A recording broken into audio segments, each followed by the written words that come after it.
आप class 10th में आ गए हैं और क्लास 10th बहुत ही टफ होने वाला है।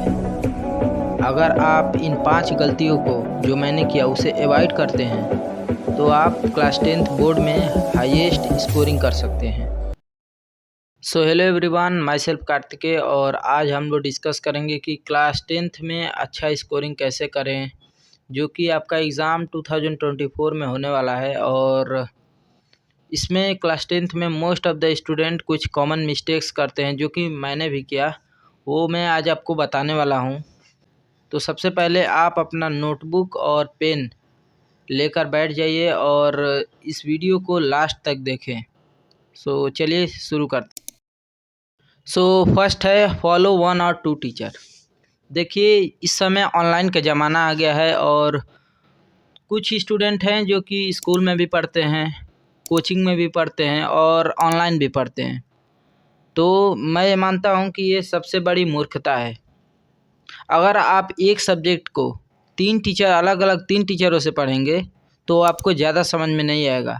पहले जिस टीचर से आप पढ़ रहे हैं उसके साथ आप पहले कनेक्ट होंगे, उसके बातों को समझेंगे, गौर करेंगे तो आपको समझ में आएगा। लेकिन अगर आप एक सब्जेक्ट को 3 अलग-अलग प्लेटफॉर्म से पढ़ रहे हैं, स्कूल, कोचिंग, ऑनलाइन, तो ये मुझे यहाँ तक लगता है कि आपको अच्छे से समझ में नहीं आएगा, और समझ में नहीं आएगा तो आपका सिलेबस कंप्लीट नहीं होगा। और जब आपका सिलेबस नहीं कंप्लीट होगा तो ऐसा हो सकता है कि जब सिलेबस नहीं हुआ तो आपका बोर्ड एग्ज़ाम में आप अच्छा मार्क्स इंक्रीज़ नहीं कर पाएँ। देखिए, स्कूल तो कंपल्सरी है, स्कूल आप रेगुलरली कीजिए, और बचा कोचिंग और ऑनलाइन, तो इन दोनों में से आपको जहाँ पे अच्छे से समझ में आ रहा है वहाँ से आप पढ़िए। अगर आपको स्कूल में अच्छे से समझ में आ रहा है तो ये कंपल्सरी है, इसको कीजिए। कोचिंग में आ रहा है या फिर ऑनलाइन आ रहा है, इन दोनों में से किसी एक में कर लीजिए। देखिए, सेकंड है स्मार्ट स्टडी। इस आपने बहुत जगह सुना होगा कि स्मार्ट स्टडी, यानी स्मार्ट स्टडी होता कैसे है, ये आज मैं आपको बता रहा हूँ। तो इसमें स्टेप होता है डोंट काउंट आवर्स, यानी आप घंटे मत गिनिए कि आज मैं 1 घंटे पढ़ूंगा, 2 घंटे पढ़ूंगा, 3 घंटे पढ़ूंगा। नहीं, आपको जितना पढ़ना है आप एक टारगेट बनाइए कि आज मुझे इस टॉपिक तक या इस चैप्टर को कंप्लीट करना है, तो इसे करना है। अब उसमें 1 घंटा लगे, 2 घंटा लगे, 3 घंटा, दैट्स नॉट मैटर। आप जितना पढ़ना है उतना पढ़िए, और आप एक ज़्यादा नहीं, छोटा सा एक टॉपिक उठाइए और उसको अच्छे से पढ़िए जब तक कि वो समझ में ना आ जाए। उसे ऐसे पढ़िए जैसे कि अगर आपसे कोई पूछ दे तो आप तुरंत उसे बता दें, तो ऐसे आप पढ़िए। सेकंड है प्रॉपर टाइम टेबल, यानी आपके पास एक प्रॉपर टाइम टेबल होना चाहिए, जो कि टेंशन नहीं लेने का, इसका भी सलूशन मैं आपको दूंगा वीडियो के लास्ट में। एंड थर्ड है सब्जेक्ट वाइज स्ट्रेटजी।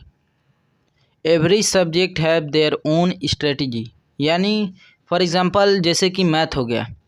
मैथ में आपको क्या चाहिए? मैथ में you need more and more practice. आप जितना प्रैक्टिस करेंगे मैथ आपका उतना ही अच्छा होता जाएगा। तो मैथ में हो गया प्रैक्टिस। ऐसे ही साइंस में हो गया कि कैसे भी किसी फार्मूला को याद करना, ट्रिक होता है। फिजिक्स में डायग्राम्स हो गया। हिस्ट्री में बहुत लोगों को दिक्कत होता है। हिस्ट्री में कुछ नहीं है, उसमें बस केवल कहानी है। अगर आपको वो कहानी सारी लर्न हो गई, याद हो गई, तो समझिए कि आप 50% एग्ज़ाम ऐसे ही लिख देंगे।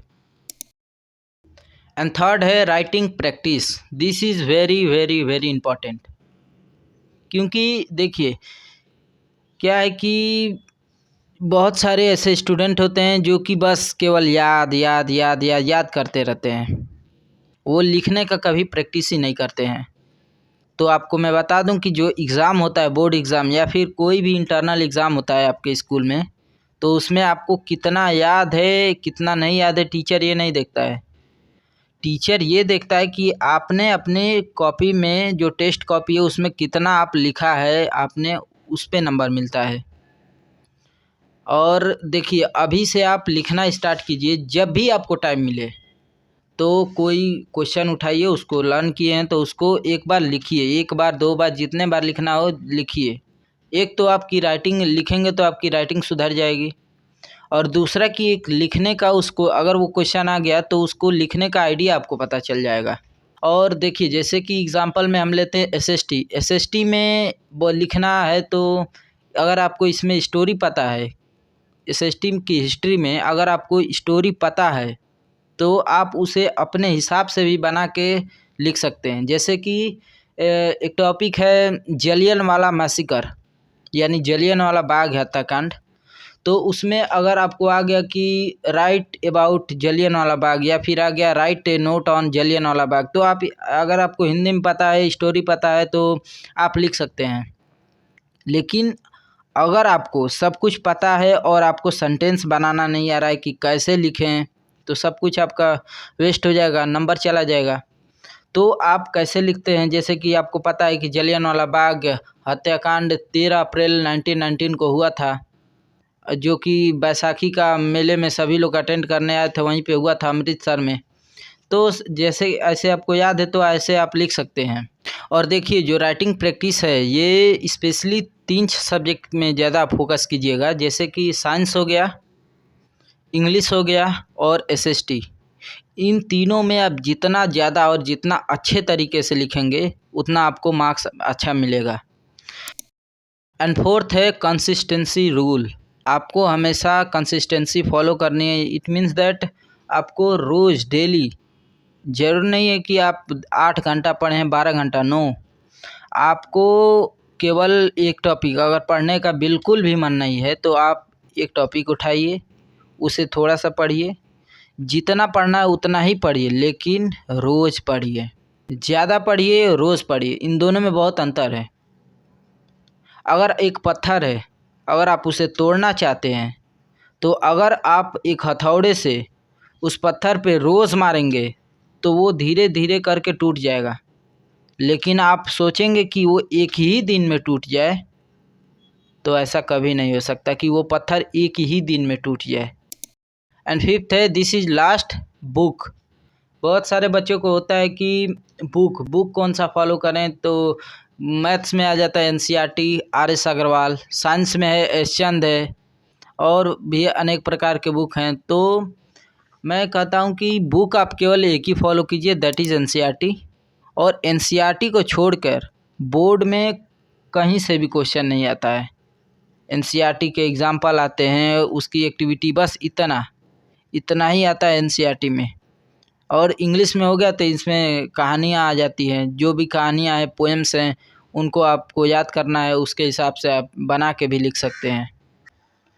और जितना मैंने आपको अभी बताया, अगर आप इसे केवल फॉलो करते हैं तो आई एम श्योर दैट आप बोर्ड एग्ज़ाम में अच्छे परसेंटेज स्कोर कर सकते हैं। और टाइम टेबल की बात की थी, तो टाइम टेबल आपको इस वीडियो के डिस्क्रिप्शन बॉक्स में उसका लिंक मिल जाएगा, आप वहां से टाइम टेबल देख सकते हैं।